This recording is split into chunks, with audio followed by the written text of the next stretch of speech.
कई दिग्गज रणनीतिकारों का कहना है कि राजनीति में पद सिर्फ पद नहीं होता, वो संकेत होता है और कभी कभी आने वाले बड़े बदलाव की पटकथा भी।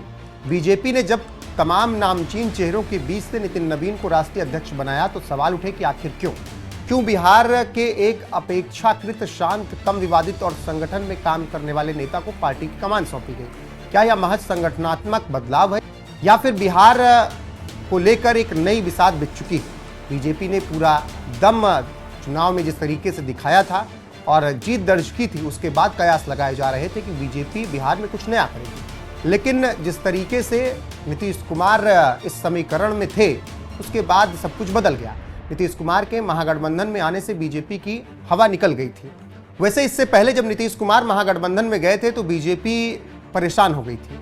उस चुनाव के बाद बीजेपी नेतृत्व के भीतर एक धारणा बनी, जेडीयू के बिना सत्ता मुश्किल है, और फिर सालों तक राजनीति सहयोग और समझौते के सहारे चलती रही। लेकिन 2025 के विधानसभा चुनाव नजदीक आते आते तस्वीर बदलने लगी। रणनीतिकारों ने सवाल उठाया कि क्या अब भी नीतीश ही विकल्प है या विकल्प तलाशने का समय आ गया है। हालिया चुनावी नतीजों में बीजेपी विधानसभा में नंबर 1 बनकर उभरी। यह सिर्फ सीटों की संख्या नहीं थी, यह आत्मविश्वास का ग्राफ था। और तभी शुरू हुई बिहार फतह की नई बैटिंग। इस बार बल्लेबाज का नाम है नितिन नवीन। नितिन नवीन को राष्ट्रीय अध्यक्ष बनाना एक साधारण फैसला नहीं था, यह संगठनात्मक मजबूती और सामाजिक समीकरणों की रणनीति का मिश्रण है। बिहार की राजनीति जातीय समीकरणों से अलग नहीं हो सकती। सवर्ण बनाम पिछड़ा, बीजेपी केंद्र नेतृत्व की सोच, इन दोनों के बीच की राह निकाली जाए। अगर किसी खास सवर्ण जात से अध्यक्ष बनाया जाता तो प्रदेश बीजेपी के भीतर ही खींचतान शुरू हो सकती थी। लेकिन कायस्थ समुदाय से आने वाले नितिन नवीन अपेक्षाकृत न्यूट्रल खड़े दिखते हैं। कायस्थ समाज का इतिहास प्रशासनिक और बौद्धिक भूमिका से जुड़ा रहा है। वहीं बिहार में इस जाति से मुख्यमंत्री भी रह चुके हैं। बीजेपी यह संदेश देना चाहती है कि हम संतुलन की राजनीति करेंगे। जानकारी देते चलें कि नितिन नवीन सिर्फ संगठन के नेता नहीं रहे, एक पथ निर्माण मंत्री के रूप में उन्होंने काम किया। जब विभाग में गड़बड़ी की शिकायतें आई तब नीतीश कुमार सरकार ने उन्हें जिम्मेदारी दी। यह विश्वास का संकेत था। नीतीश कुमार की सरकार में मंत्री रहते हुए प्रशासनिक अनुभव और संगठन में पकड़ मजबूत की। यह कॉम्बिनेशन बीजेपी के लिए उपयोगी बना।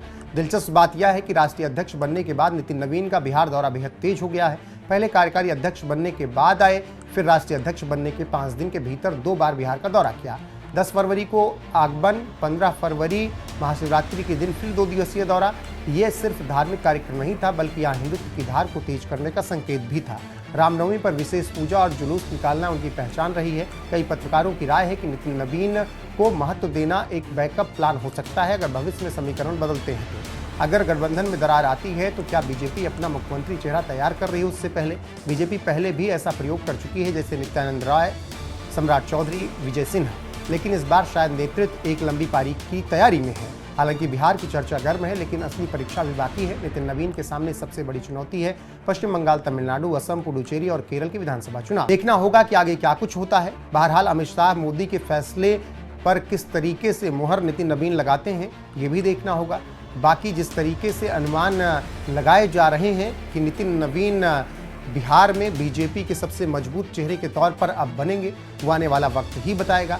इसके अलावा अगर बात करें तो अनुमान ये कहता है कि जो अभी दिख रहा है उससे कहीं आगे की बड़ी प्लानिंग तैयार की गई है और बिहार में बीजेपी अब अपना मजबूत चेहरा बनाकर किसी के भरोसे नहीं रहने वाली। और क्या वो चेहरा नितिन नवीन ही होंगे, ये सबसे बड़ा सवाल है। आपको क्या लगता है? कमेंट सेक्शन में जरूर बताएं। बने रहें हमारे साथ। नमस्कार।